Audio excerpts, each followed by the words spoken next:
বর্ধমানের ১৯ নম্বর জাতীয় সড়কে যোত্রাম এলাকায় কলকাতামুখী লেনে এই দুর্ঘটনা। দাঁড়িয়ে থাকা লরিটির ব্রেকডাউন হয়ে জাতীয় সড়কের উপর উঠিয়ে একেবারে দাঁড়িয়েছিল, তখনই পিছন থেকে পিকআপ ভ্যান এসে সজোরে ধাক্কা মারে।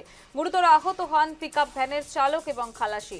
খবর পেয়ে ঘটনাস্থলে আসে শক্তিগড় থানার পুলিশ ও কেন্দ্রীয় বাহিনী। স্থানীয়দের সহায়তায় আহতদের উদ্ধার করে বর্ধমান মেডিকেল কলেজ হাসপাতালে পাঠানো হয়েছে। প্রাথমিকভাবে জানা গেছে আহতদের মধ্যে একজনের অবস্থা আশঙ্কাজনক। দাঁড়িয়ে থাকা গাড়ির চালক ও খালাসি পলাতক। লরির পিছনে ধাক্কা পিকআপ ভ্যানের আহত দুই। সাত সকালে মর্মান্তিক দুর্ঘটনা পূর্ব বর্ধমানে। সেই ছবি উঠে আসছে। মর্মান্তিক দুর্ঘটনা পূর্ব বর্ধমানে, লরির পিছনে ধাক্কা পিকআপ ভ্যানের আহত দুই। জানা যাচ্ছে যে পিছন থেকে দাঁড়িয়ে থাকা লরির পিছনে ধাক্কা মারে পিকআপ ভ্যানের আহত দুই। ঘটনাটি ঘটেছে বর্ধমানের ১৯ নম্বর জাতীয় সড়কে যোত্রাম এলাকায় কলকাতামুখী লেনে। দাঁড়িয়ে থাকা লরিটির ব্রেকডাউন হয়ে জাতীয় সড়কের উপর দাঁড়িয়েছিল, আর তখনই পিছন থেকে পিকআপ ভ্যান এসে সজোরে ধাক্কা মারে।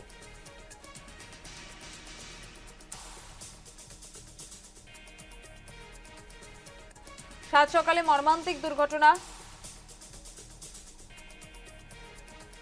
গাড়ি ছিল ব্রেকডাউন, এসেছে বসে গেছে।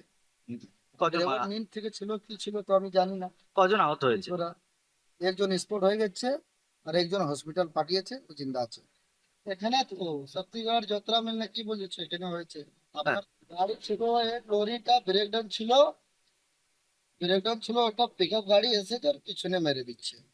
গাড়িটাতে আমি জানি না তার ড্রাইভার নিনে ছিল কি ব্রেকটা লাগছে না কি করে হয়েছে বাবা। আপনার তো দেখা যাচ্ছে আখের সামনে আছে।